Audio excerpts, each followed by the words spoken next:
नमस्कार साथियों, देखो आज हम सब जानेंगे क्लास 10th की साइंस में का पहला पार्ट में क्या है, केमिस्ट्री का पहला पार्ट है रासायनिक अभिक्रिया तथा रासायनिक समीकरण। रासायनिक अभिक्रिया तथा रासायनिक समीकरण बेटा कुछ नहीं है, केवल अपन को कुछ इम्पोर्टेंट परिभाषाओं को याद करना है जिनके पेपर में आने के चांस ज़्यादातर रहते हैं, और इसके अतिरिक्त इस चैप्टर में कुछ नहीं है। तो अपन आज इनको बारी बारी से शॉर्टकट तरीके से जानेंगे। सबसे पहले तो मैं अगर कोई पूछे संयोजन अभिक्रिया किसे कहते हैं, तो बेटा संयोजन अभिक्रिया को जानने से पहले तो मैं रासायनिक अभिक्रिया तथा रासायनिक समीकरण आना चाहिए। तो बेटा अपन उनको कैसे डिफाइन करेंगे। सबसे पहले रासायनिक अभिक्रिया किसे कहते हैं, तो रासायनिक अभिक्रिया उसे कहते हैं जब दो या दो से अधिक परमाणु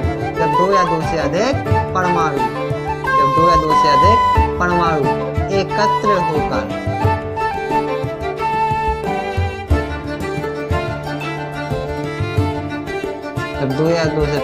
अधिक परमाणु एकत्रित होकर किसी नए पदार्थ का निर्माण करते हैं तो उसे रासायनिक अभिक्रिया कहते हैं।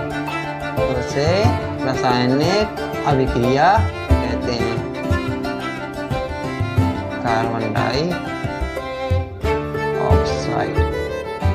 जैसे रासायनिक अभिक्रिया में अपन जानेंगे कि कार्बन का संयोग ऑक्सीजन के साथ किया गया तो क्या बना, कार्बन डाइऑक्साइड। लेकिन रासायनिक अभिक्रिया में अपन को इनको मान लो रासायनिक नाम के रूप में लिखना है, ना कि रासायनिक समीकरण के रूप में लिखेंगे। अगर अपन ने रासायनिक समीकरण के रूप में लिख दिया तो वो रासायनिक समीकरण के अंतर्गत आ जाएगा।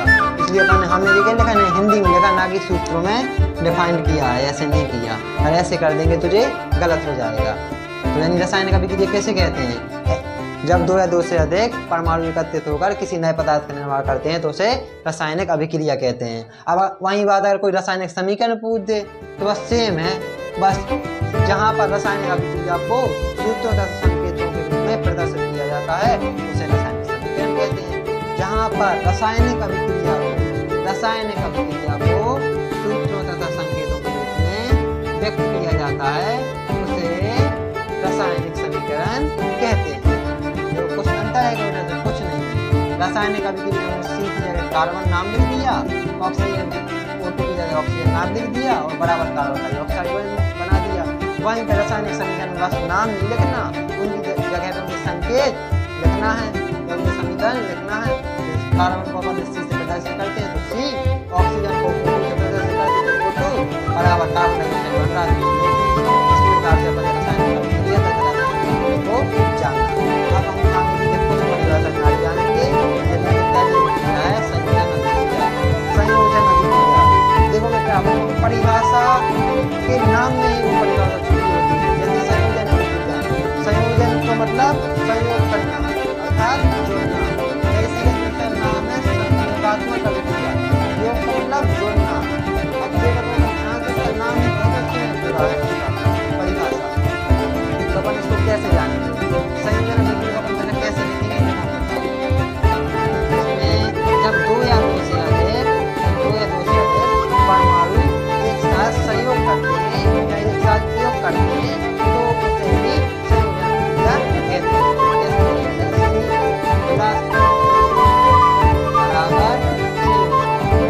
जब दो या दो से अधिक पदार्थ मिलकर संयोग कर जुड़कर किसी नए पदार्थ का या नए उत्पाद का निर्माण करते हैं, उत्पाद का निर्माण करते हैं अभिक्रिया कहते हैं, या योगात्मक अभिक्रिया कहते हैं, या इसका एक और नाम होता है बहुत कम होता है, या संकलन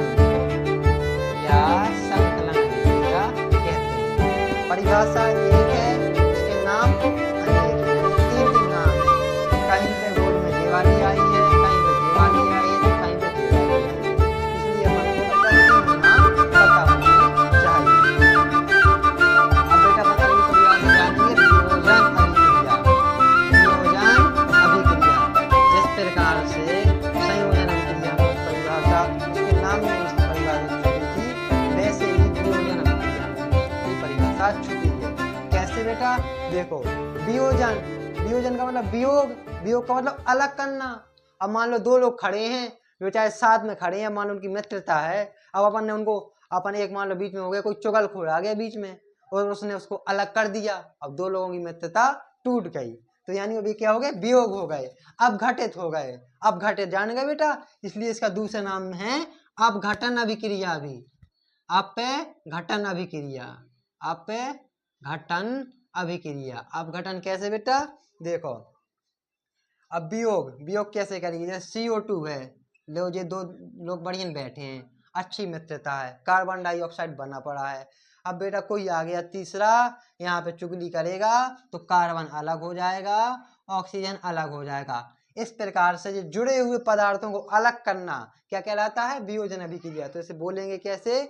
जब कोई उत्पाद, जब कोई उत्पादों के रूप में अपघटित हो जाता है उसे ही वियोजन अभिक्रिया या अपघटन अभिक्रिया कहते हैं। जब कोई पदार्थ दो या दो से अधिक उत्पादों के रूप में अपघटित हो जाता है उसे ही वियोजन अभिक्रिया या अपघटन अभिक्रिया कहते हैं। बेटा अपन को इनको ट्रिकों से समझना है, बिल्कुल सरल परिभाषाएं, बिल्कुल कठिन नहीं है। और इस पाठ में केवल परिभाषाओं के अलावा कुछ भी नहीं है, सब अभिक्रियाएं हैं। एक एक बारी बारी अपन अभिक्रियाओं को समझेंगे।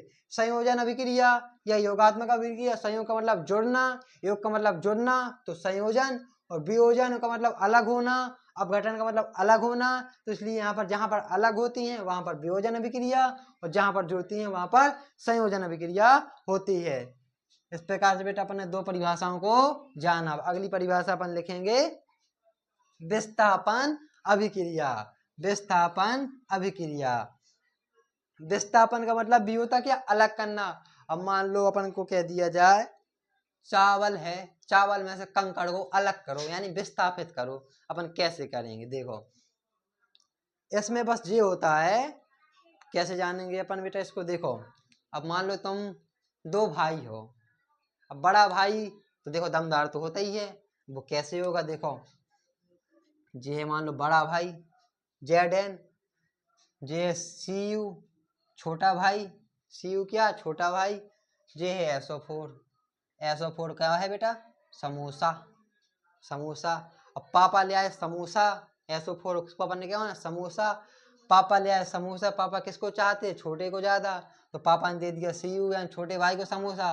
बड़ा भाई गुस्सा से लाल, मुझे समोसा नहीं दे तेने, छोटे भैया का दे दे। अब उसका गुस्सा आई, वो समोसा। अब मान लो पहले पापा के सामने तो उन्हें कछु नहीं बोलो, जब पापा चले गए तो वो क्या करेगा? Zn समोसा छुड़ा लेगा Cu से, और Cu बेचारा अलग होकर रोने लगेगा, बेचारा खा ही नहीं पाता। तो इसको डिफाइन कैसे करेंगे? देखो, Zn बड़ा था, शक्ति ज्यादा थी, Cu बेचारा कमजोर था, उसके पास शक्ति कम थी। पापा ने समोसा तो दिए छोटे को, पर Zn क्या करेगा? बदमाशी करेगा। पापा भागेंगे तो वो Zn Cu से अपना समोसा छुड़ा लेगा, ये तत्व विस्थापित कर लेगा, अलग कर लेगा। देखो, विस्थापन अभिक्रिया में उसी के नाम में उसकी अभिक्रिया छुपी हुई है। देखो कैसे? जब अधिक क्रियाशील तत्व, जब अधिक क्रियाशील तत्व कम क्रियाशील तत्व को उसके परमाणु से विस्थापित कर देता है। जब अधिक क्रियाशील तत्व कम क्रियाशील तत्व को उसके परमाणु से विस्थापित कर देता है या अलग कर देता है और खुद उसकी जगह पर बैठ जाता है, तो इस प्रकार की अभिक्रिया को ही विस्थापन अभिक्रिया कहते हैं। देखो, Zn ने Cu को अलग किया, वो तो अलग हो गया, और Zn SO4 के साथ खुद जाके बैठ गया, यानी खुद समोसा खाने लगा और छोटे भाई को अलग फेंक दिया। इस प्रकार से अपन ने किसको जाना? विस्थापन अभिक्रिया को। बेटा ये तीनों अभिक्रिया समझ में आ रही हैं। अब देखो अपन अगली अभिक्रिया जानेंगे, द्विविस्थापन अभिक्रिया। अब द्विविस्थापन अभिक्रिया में क्या होगा बेटा? इसमें बस कांटे की टक्कर हो जाएगी। वो ये विस्थापन, वियोजन, विस्थापन, द्विविस्थापन तीनों बिल्कुल अगर तुम ध्यान से पढ़ लो, कुछ अंतर नहीं है, बस थोड़ा अलग होना है। इसमें जो होगा काम अलग हो जाएगा। देखो कैसे अपन, जैसे AgNO3, AgNO3 यानी सिल्वर नाइट्रेट, NaCl, NaCl। देखो बेटा कैसे करेंगे, इसकी परिभाषा बाद में जानेंगे, पहले देखेंगे कैसे। द्विविस्थापन अभिक्रिया, ऐसी रासायनिक अभिक्रिया जिसमें एक तत्व दूसरे तत्व से परमाणु का आदान प्रदान करता है। एक तत्व दूसरे तत्व से परमाणु का आदान प्रदान करता है, उसे ही द्विविस्थापन अभिक्रिया कहते हैं। देखो कैसे करता है। एजी क्या है? एजी मान लो ये क्या था? बड़ा भाई, और ये क्या था? छोटा भाई। एन क्या था? छोटा भाई। तो इस बार देखो पापा कल आए थे, समोसा उसने छोटे को दे दिए थे, तो बड़े ने उससे छुड़ा लिए थे। अब पापा ने देख लिया होगा, तो उन्होंने कहा जब बड़ी समस्या है, दो जन लड़ जात, तो इस बार का ले आए पापा। अब पापा ने बड़े वाले का दे दे, मान लो समोसा, बड़े वाले भाई को दे दे समोसा, और छोटे वाले भाई के लाने वाले लड्डू। मजा आ गया। लड्डू ले आए अच्छे बढ़िया, कहे के खोवा वाले लड्डू, बूंदी के लड्डू, मजा के लड्डू, जो उनके पसंद हुए वही लड्डू ले आए। इस बार का हुए देखो, द्विविस्थापन अभिक्रिया में पहले मान लो 4 समोसा ले आए, तो 2 पहले भैया ने खा ले, तो उन्हें और कछु लड्डू ले आए, यानी आधा किलो ले आए, पाव भरी ने खा ले। उन्हें क्या करो, भैया पाव वाला लड्डू तुम खा लो, 2 समोसा मुझे दे दो, इन काम चला लो, आदान प्रदान करेंगे। वो छग्गो खा गए, उन्हें कहा भैया लो तुम समोसा ले लो और मुझे लड्डू दे दो। उन्हें कहा तुम लड्डू ले लो, मैं समोसा दे दूं। यानी क्या होगा? AgCl प्लस Na NO3, यानी सिल्वर क्लोराइड बन जाएगा प्लस सोडियम नाइट्रेट। तो अपन इसको बोलेंगे कैसे? ऐसी रासायनिक अभिक्रिया जिसमें दोनों तत्व परमाणुओं का आदान प्रदान करते हैं, जिसमें दोनों तत्व परमाणुओं का आदान प्रदान करते हैं, उसे ही द्विविस्थापन अभिक्रिया कहते हैं। द्विविस्थापन मान लो दोनों ने अपने अपने तत्व विस्थापित किया, इसने इसको दिया, इसने इसको दिया, और वहां पर विस्थापन बचता, तो एक ही तत्व विस्थापित हो रहा था। तो बेटा 4 परिभाषा समझ में आई हैं। तो आज इसमें अपन को कुल 10 परिभाषाएं, 10 अभिक्रियाएं पढ़ना है, जिसमें 4 अपन ने पढ़ चुके हैं। अगली क्लास में 6 पढ़ाई जाएंगी। धन्यवाद।